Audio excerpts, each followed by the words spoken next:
സ്നേഹപ്പെട്ട എല്ലാവർക്കും പ്രതിനിധിയിലേക്ക് സ്വാഗതം. എന്നെ രാജസന്നിധിയിൽ കൊണ്ടുപോകണം, ഞാൻ രാജാവിനെ അർത്ഥം ബോധിപ്പിക്കാം. ദാനിയേൽ 2:24 വാക്യം.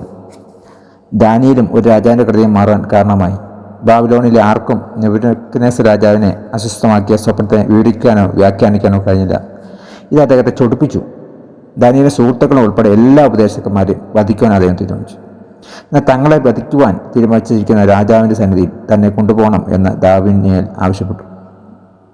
ദാനിയേൽ 2:24 വാക്യം നോക്കാനായിട്ട് സാധിക്കും.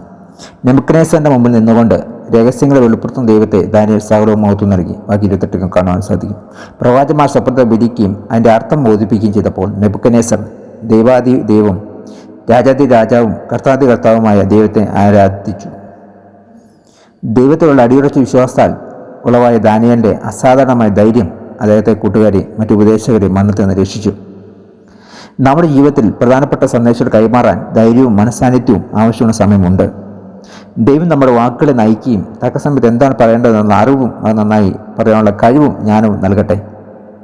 ആരുടെയെങ്കിലും ധൈര്യം നിങ്ങളുടെ ജീവിതത്തിൽ മാറ്റം വരുത്തിയിട്ടുണ്ടോ? ദൈവത്തിനു വേണ്ടി ധൈര്യപൂർവ്വം പ്രവർത്തിപ്പാനുള്ള ദൈവശക്തിയിൽ നിങ്ങൾക്ക് എങ്ങനെ ആശ്രയിക്കാം? പ്രാർത്ഥിക്കാം. കർത്താവേ, ഭൂമിയിലെ ജീവിതകാലത്ത് അങ്ങ് കാണിച്ച ധൈര്യത്തിനായി നന്ദി. ഞാൻ സമ്മർദ്ദം നിറഞ്ഞ സാഹചര്യത്തെ അഭിമുഖീകരിക്കുമ്പോൾ അങ്ങ് ഞാൻ താൻ ശക്തിയിൽ എന്നെ നിറയ്ക്കണമേ. Thank God. God bless you. പുതിയ ദിവസം പുതിയ അനുഭവങ്ങൾ അദ്ദേഹം നിൽക്കട്ടെ. God bless you in Jesus name.